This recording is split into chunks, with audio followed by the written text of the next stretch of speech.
Shalom, Yasharallah. This your brother Dawada, coming back at you with this here truth again. First and foremost, I want to give all praise, honor, and glory to Yahweh, Bahashim, Yahweh Shai, Bahashim, Rakach Kodash. Double honors to the apostles and elders of Great Millstone that taught us this truth and that rule well. And salutation and much love for you, Akim, pushing this truth and sincerity over the four corners of the earth and enduring afflictions to feed and edify the elect. So I want to jump into, pretty much a topic of, things that are heating up right now. All right. So, as you've probably heard about these things in the news and things like that. Afghanistan is fresh hot back in the news, and how ironic is it that 20 years ago we're about to come back up on that 20-year reunion of us actually going over there. All right, so hey, it's coming back full circle. All right, but nevertheless, you're ultimately about to see, well, I would say this is Esau's plan. This is all how they would say controlled demolition, more or less to say. All right, for his own purposes, his own outcome. But ultimately, these things are going to lead with him being left out there naked and exposed. Excuse me. It's going to leave him out there naked and exposed, all right? Because, see, he thinks that he's going according to his plan and everything else like that. But ultimately, this is all according to the Most High's plan, all right? So he's not going to, emerge from the smoke victorious, all right? So I'm going to just read the title of this here article. It says, here's what we know about ISIS-K. That's the new name they're coming out with now. The splinter jihadist group, which bin Laden warned was seeking to target the Kabul airport. All right, now, which I'm not even going to go too far on all this anyway, but, hey, man, these people are super sleep. They just over here coming out with these different groups or whatnot. But nevertheless, because when you go into the acronym for ISIS, that's Iraq and Syria, or the Islamic State in Iraq and Syria. That's where they get that acronym from. But, who knows? The how you say the regular people, they don't really know about these folks over there anyway, and what organization is actually in control of all these groups of people anyway. Because like I said, this is controlled demolition. All right, if you know anything about anything, you know that this whole group is funded by and created by the American government to begin with. All right. It's like you hearing them saying this narrative in the news of how, we went over there and, we were help training the Afghan army and everything else like that. We were out there training the Afghan army so that they can set up and patrol and everything else like that and do all these different things, to take over. And because America didn't want to be over there for forever, indefinite, and then all of a sudden after 20 years of training and like $2 trillion of investing and to build up their army, within a whole week, all of a sudden, the Taliban come and take over and everything else like that, man. You know what I'm saying? Which that's a government anyway. But, this is what them people want to do. But who knows, And again, and if you really go back to the origins of them, they was created by America anyway. All right. You can go back to Zerbig Brzezinski and them. All right. What they was out there doing with they was fighting with Russia. It was a proxy war, the Mujahideen. This was way back in the day. But nevertheless, we're not going to go too far into all those different things like that. But nevertheless, if you know about these things, you can see the setup of what they're trying to do.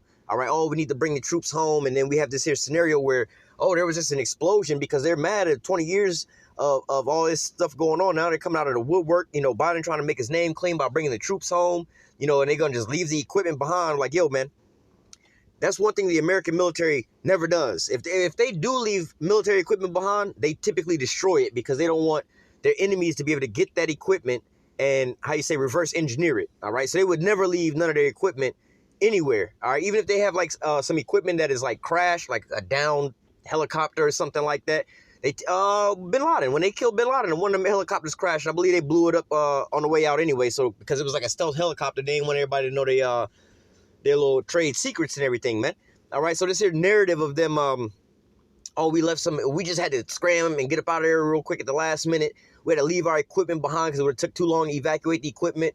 So now the Taliban took over our equipment and everything else like that. And whoop-de-doo, like, come on, man.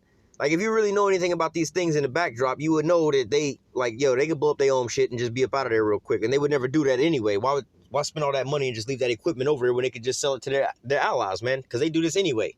All right. But nevertheless, we were here to set up with the prophecy and not to deal with the politics, right? Because you could be going in circles all damn day with these politics trying to figure out, do they got weapons of mass destruction? Do they not got weapons of mass destruction? You know what I'm saying? Like the whole Saddam Hussein thing. Like, nah, bro, they was over there trying to, homeboy trying to get off the petrodollar. That's why they did that to him. You know what I'm saying? Set an example. It ain't have shit to do with nothing else. All right. So let's go into Matthew 24, we'll read verse 3. It says, and he sat upon the Mount of Olives. The disciples came unto him privately, saying, tell us, when shall these things be, and what shall be the sign of thy coming in the end of the world? Let's just jump down to verse 6. It says, well, let me just read it on through. Verse 4, and Yahushua answered and said unto him, unto them, take heed that no man deceive you.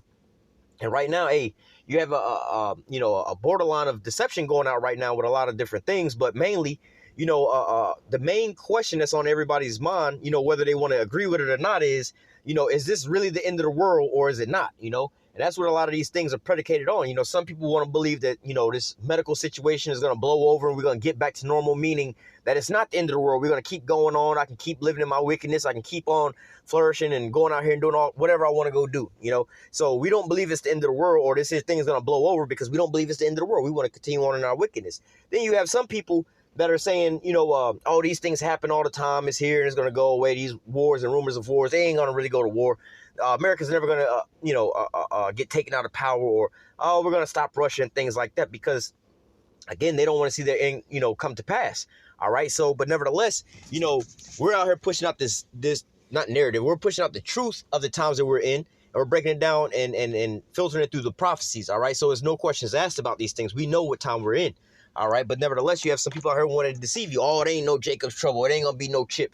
Or it's this or it's that. So basically prolonging it, showing you that it's not the so-called quote unquote end. All right. Verse 5. For many shall come in my name and say, I am Hamashiach, and shall deceive many.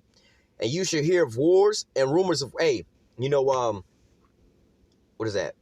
Revelation 19 and 10 say that the spirit of Yahushua is the spirit of prophecy. All right. So you have a lot of people saying that, for one, these regular Christians saying they're Christians and they ain't talking about none of this stuff, man. They ain't even telling you about the MOTB and they already know about these mandates that's going out and everything else like that. They're not telling you about those things, man.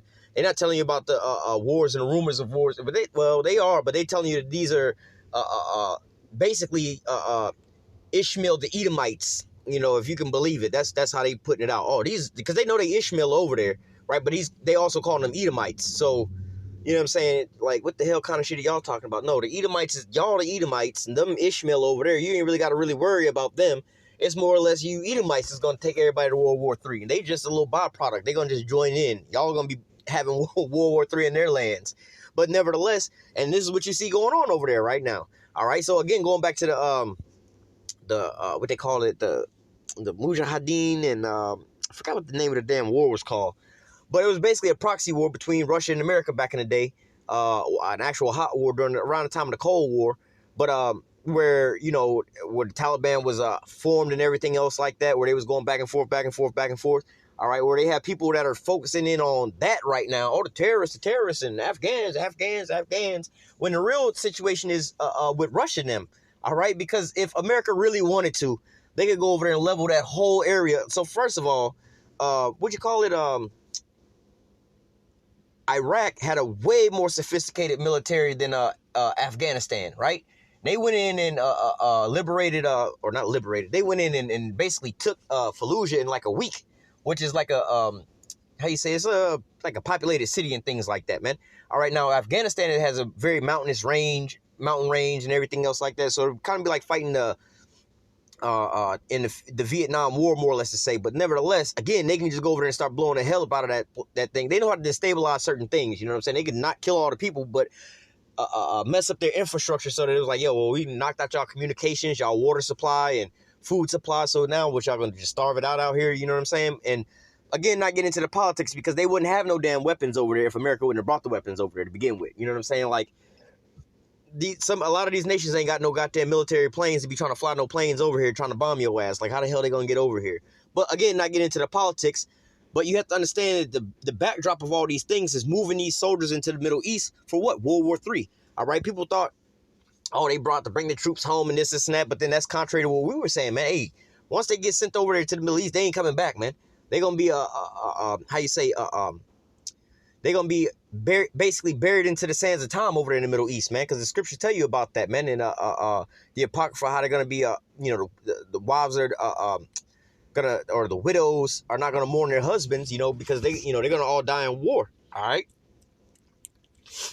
It says, verse 6, And you should hear of wars and rumors of wars. All right. And so this is what you have going on right now. This is one of the main hot topics that's going on right now, you know, and I kind of was a little hesitant to do a lesson on this right now because just to see how some of these things are going to play out instead of just, you know, seeing the headline frenzies and everything else like that. You could have made a video on this thing every damn day as you seen the things turning out. But ultimately, we know what, you know, what ultimately is going to happen. You know, you're still going to have World War III over there in the Middle East with all these major governments over there. All right. So, you know, just like how some people would say, oh, y'all say they're going to be fighting in the Middle East. You see Biden over here pulling the troops out. But what do you see about to happen again? All right. You know, from yesterday to today, no, we pulling out. We negotiating with the Taliban. Just give us a ceasefire. They letting us fly in to fly these people out. And we got a certain date to get them all out before all hell break loose. But then guess what? Now you have a terrorist group that America's citing as a terrorist group going over there making an explosion, killing some American soldiers. And you know what happens when a soldier or American military equipment get destroyed? Oh, shit, that's a declaration of war. Now we got to go over here and go to war with these people, man. All right, so, hey, we was moving the troops out, but now we got to move the troops back in, but for a different reason. You know, just like with the Syria situation, man. All right, they wanted to go over there and overthrow Bashar al-Assad, but their propaganda didn't work. They got exposed of that's what they was doing. And that's illegal in the international court systems, that you can't just be going over to deposing other sovereign countries' leaders and things like that. So what did they wind up implementing? Oh, the Benghazi situation where Hillary Clinton was starting to run guns into through Libya, Tripoli and Libya, over into Syria, all right, and started arming these people who, quote unquote, had an uprising against the Syrian government. All right, so you basically have what was, I believe it was called the Free Syrian Army versus basically the Syrian Army. All right, and then now all of a sudden, you know, oh, now he's out here trying to kill his people and everything else like that. Then that didn't work out. Now they got so-called terrorists over there. Okay, so now this justifies, because these terrorists over there, they got jurisdiction to go anywhere around the globe to bomb the terrorists. Like, no. You can even go back to some of these articles where they're saying, look, Obama and them was like, nah, we're not at war with Bashar al-Assad. We're not at war with Syria. We just so happen to have a conflict that happens to be in Syria. You see them saying, like, all right, with the semantics, we know what the hell y'all doing. All right, but nevertheless, these are going into these wars and the rumors of wars. They kept pushing and prodding at Bashar al-Assad just to go to war with him for the longest time. But hey, that wasn't in the Lord's plan at that point in time, because everything is for an appointed time. All right, because you can think back to when Obama with them was trying to, he was the president at the time, but they was trying to go run up in the well, they was basically trying to overthrow Bashar al-Assad openly. But as that didn't work out, you know, he was like, well, here's the red line for Assad. If he uses these chemical weapons on these people, we find out that he did chemical weapons on these people, then we're going to go to war with his ass. Then they was pushing that narrative like they was about to go to war so they could have their justification. But then you had the UN and Russian troops go over there and investigate and found out there was no chemical weapons that was being used. All right, so then it was like, fuck, they didn't blow our cover. So now we got to just go over here and drop off quote-unquote terrorists, man. All right, to keep the military over there, man. All right, this is what it's all about. They're moving all this. Because in the middle of World War III, man, you know how long it takes to move equipment? All right, from one place to another place and get it all set up and get it all routinely maintenance and everything else like that, man. All right, and constantly get them training. This is what they're over there doing. This is a massive military exercise that you have going over there. You have multiple military drills taking place, you know, well, coming up. And as we speak right now, man, you got damn near Russia, China, Iran, and there's another country, I don't know if it's India, all having military exercises over in the Persian Gulf, all right there on the border of Iran. Then you also have America and them doing their own little drills right there alongside their ass right there, man. All right, so anything could happen over there, man. You know, they're just showing their how do you say, their you know, saber rattling. They're flexing their little muscles, man.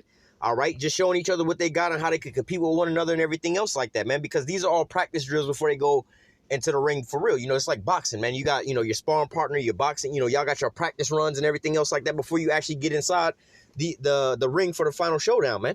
All right. Verse 6, and you should hear of wars and rumors of wars. See that you be not troubled, for all these things must come to pass, but the end is not yet. All right. And so you're hearing right now of wars and rumors of wars, man. All right. They was talking about, oh, we're getting out of America's longest war, which is over in, I guess you could say, Afghanistan. All right. But nevertheless, they've been over in the Middle East since 2001, blowing shit up constantly. But they also around the rest of the globe as well, too, man. You got, where was it in, was it South Sudan? There's another spot in Africa right now where some shit is popping off. You got Boko Haram coming back, you know what I'm saying? So now we seen this whole narrative of the whole terrorists and the war being built back up again, all right? Because we was just on a big, massive flood of the MOTB, basically, you know what I'm saying? That whole situation going off where that prophecy was screaming, screaming, screaming, screaming, screaming. You also had the sedition amongst men and the uprising of the people that was taking place, man. All right, so, but you have to keep all these prophecies warm and ready to go at all points in time, because they're all gonna, these last few are gonna coincide with one another, man. Basically to say, you know, like how, you know, simultaneously as the nukes are coming down, the elect is gonna be being beamed up. All right, so, you know, these things are going to be taking place all at the same time, all right, or one after another. They're going to fall in place one after the other, all right.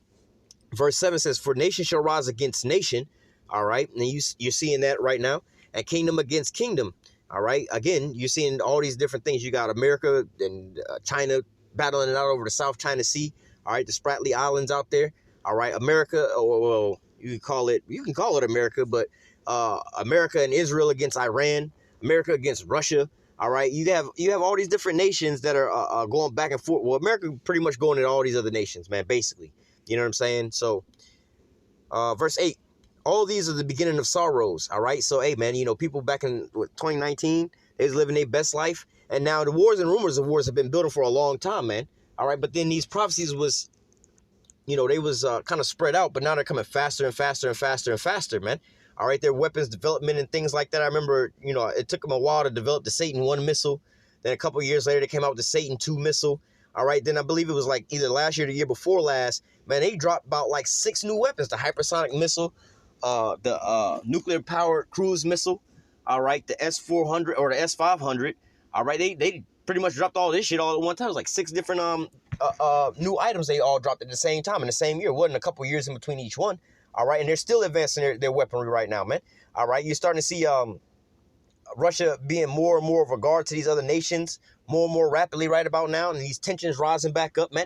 All right, for shit, I don't even know how long they've been complaining about the Iran problem with the nuclear problem. I guess since Netanyahu got in the office way back when he drew his little red line on the little bomb, talking about, oh, they're trying to build a bomb and everything else like that. But now you're starting to see how tensions are starting to boil over even further now. You know, when they, I guess that was 2020, in January 2020, I believe it was, when they killed Qasem Soleimani, man. All right, and then they killed another dude over there too, man. All right, so, you know, you're seeing them poking and provocating more and more and more now, man. All right, so these wars and rumors of wars are being stirred up. But again, this is a controlled demolition. All right, Esau has these things planned out, right? Let me just get into the scriptures, because in the scriptures it'll explain all these things real quick. Let me go.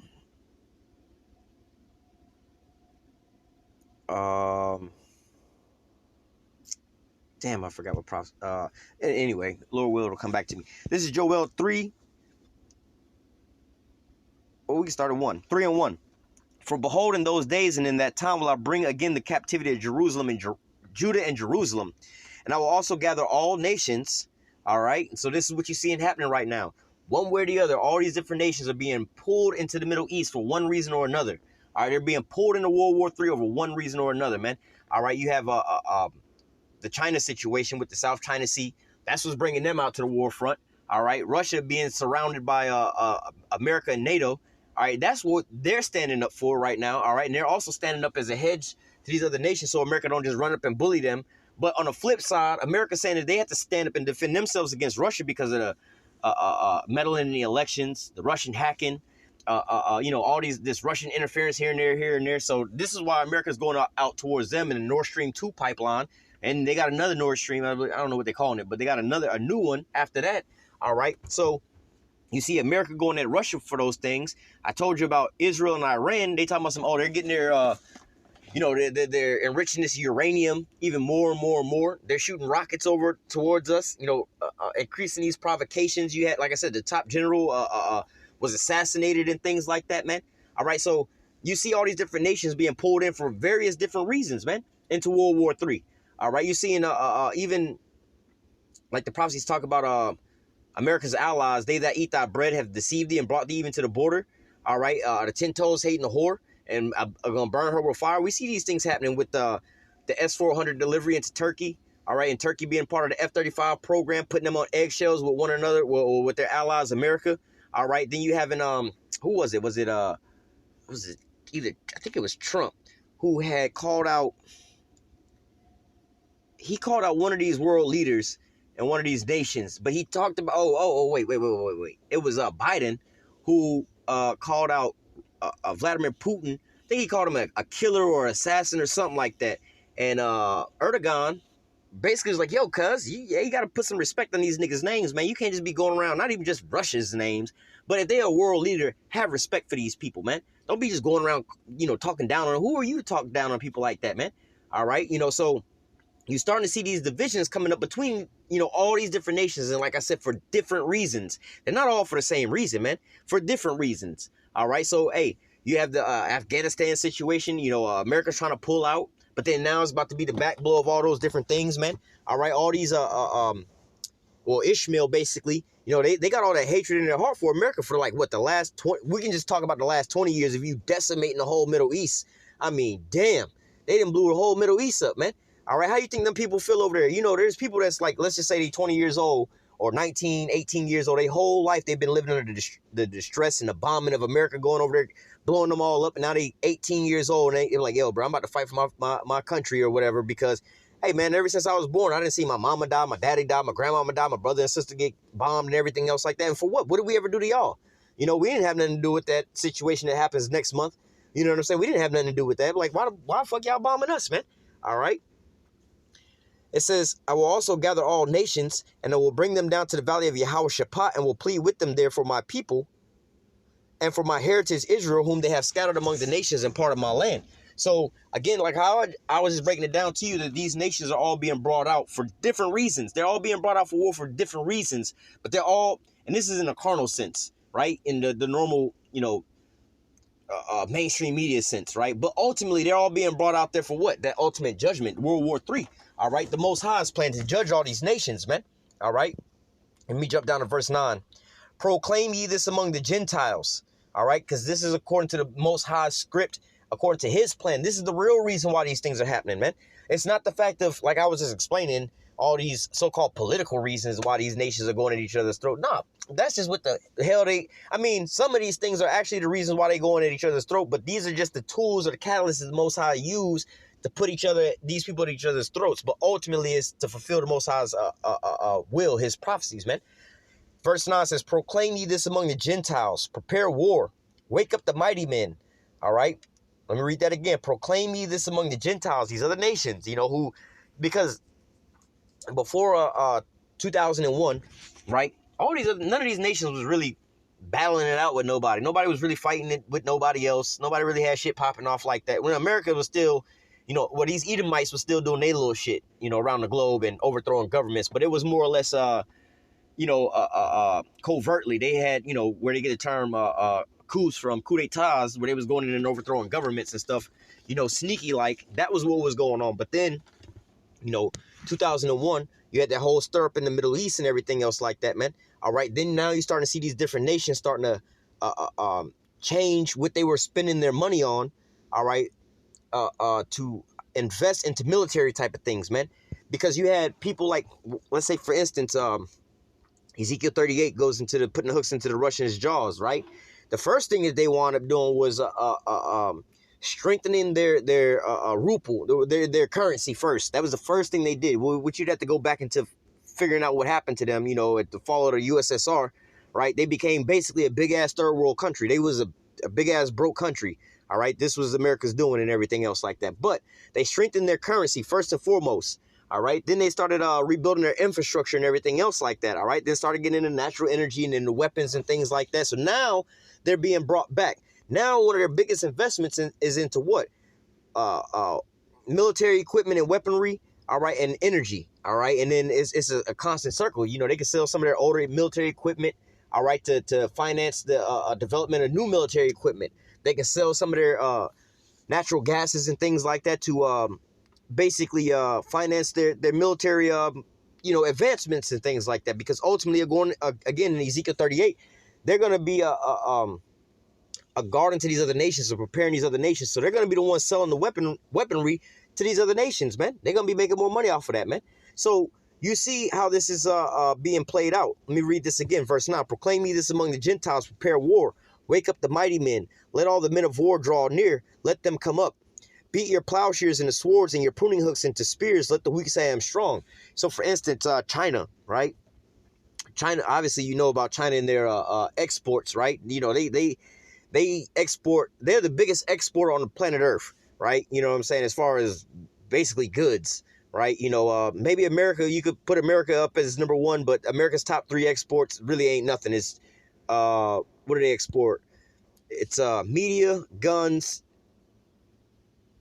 and I want to say it's something weird, like it's either porno or well, they don't count drugs, but it's those 3 things basically. You know what I'm saying? Their media goes out, porno goes out, and guns. And in reality, this America makes.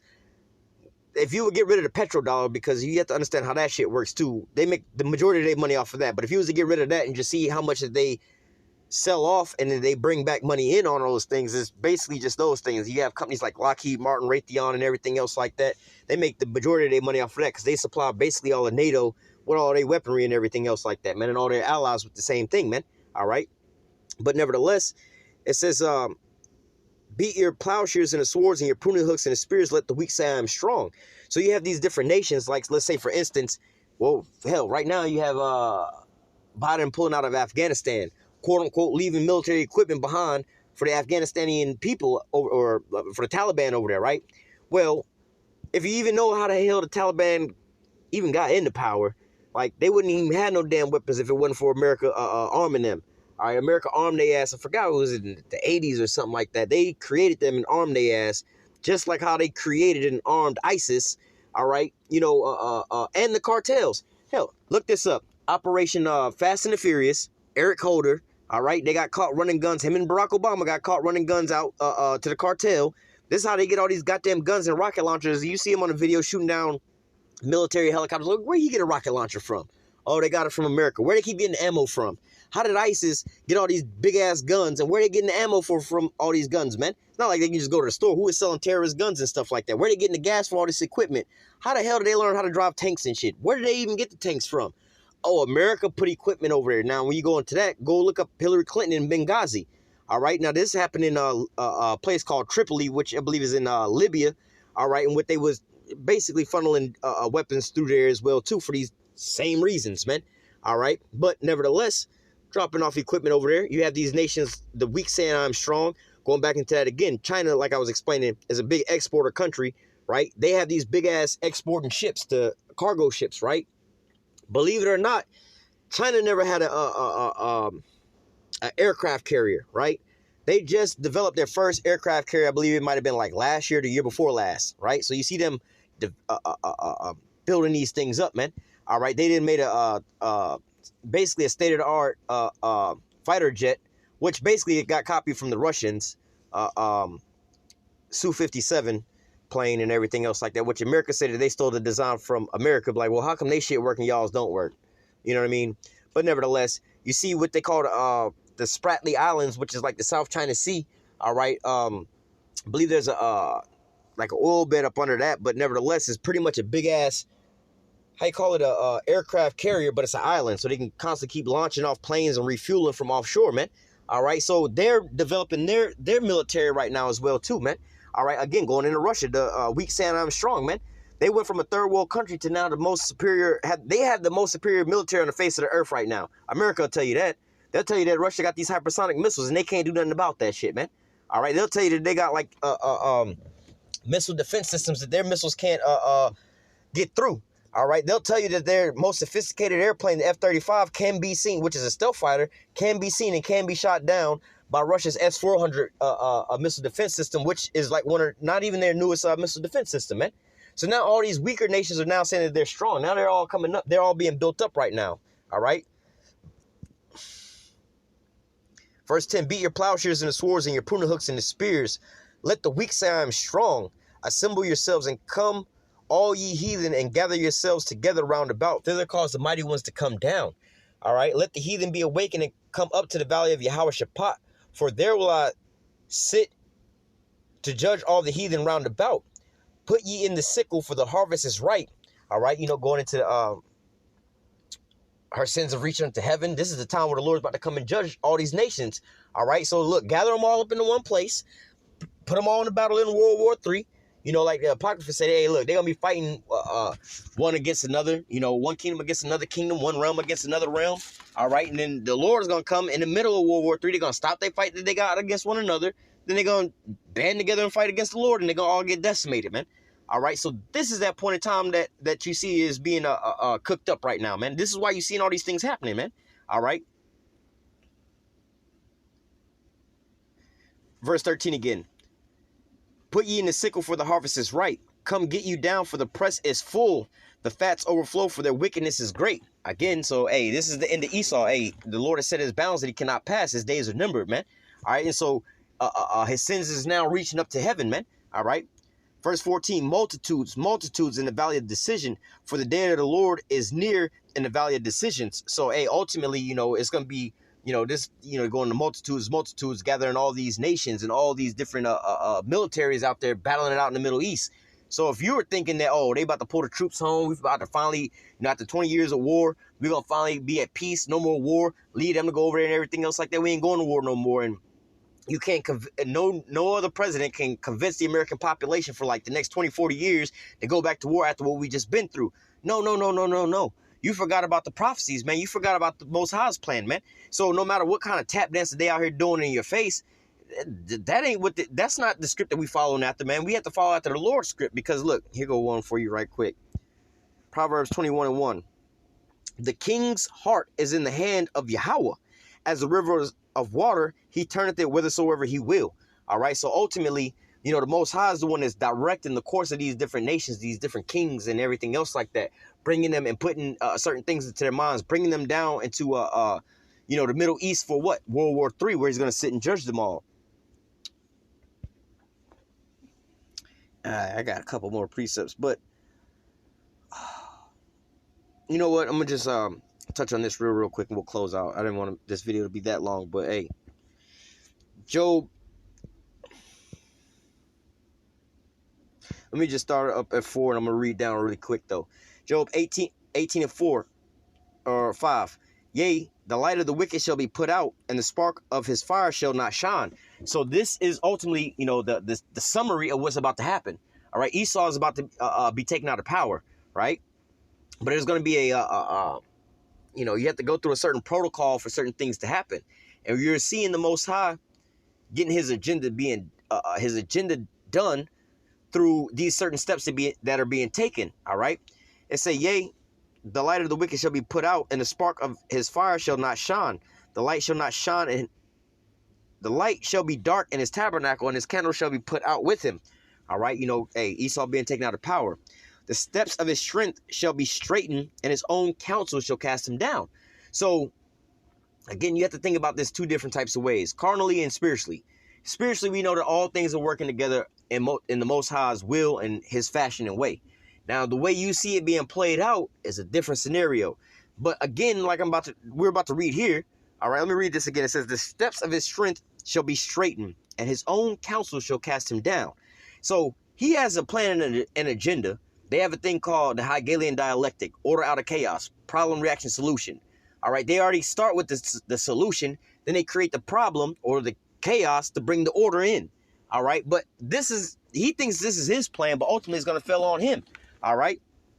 It says, for he is cast into a net by his own feet. He walketh upon a snare. So you have certain things to where, he may, how you say, how do I want to put this? Because there's certain words I can't use. He may do certain things to his own self to make it seem like, oh, somebody's doing this to us. We're at our weak point and everything else like that. Oh, we're about to fall out of power, just for him to bring in something else even more deadlier. But ultimately, that's going to bring him to his own demise. He don't even realize these types of things, man. All right. It says, for he is cast into a net by his own feet. He walketh upon a snare. The gin shall take him by the heel, and the robber shall prevail against him. All right. So, for instance, like, see, I give you the acronym FF, right? You know what I'm saying? Where they have, hey, they're about to have a scenario that's coming around the corner. which was just one of these scenarios, man. Make it seem like it was one of their weak spots. Oh, they came and they got us. They caught us with our pants down. We're all in mourning. This is a sad day in history. We'll never forget this. But really, your whole agenda was to go over to the Middle East and start subduing these here nations to take up the resources to prepare your ass for World War III. All right, so yeah, you made a controlled strike on yourself for it to benefit you, but ultimately it's bringing you to your own demise. You have no idea about these things, man. All right, verse 10. Well, let me go to 9 again. The gin shall take him by the heel, and the robber shall prevail against him. The snare is laid for him in the ground, and the trap for him in the way. Terror shall make him afraid on every side, and shall drive him to his feet. His strength shall be hunger bitten, and his destruction shall be ready at his side. It shall devour the strength of his skin. Even the firstborn of death shall devour his strength. His confidence shall be rooted out of his tabernacle, and it shall bring him to the king of terrors. It shall dwell in his tabernacle, because it is none of his. Brimstone shall be scattered upon his habitation. All right, so ultimately, you know, this is gonna bring him to thermonuclear warfare, which he's gonna wind up losing in these things, man.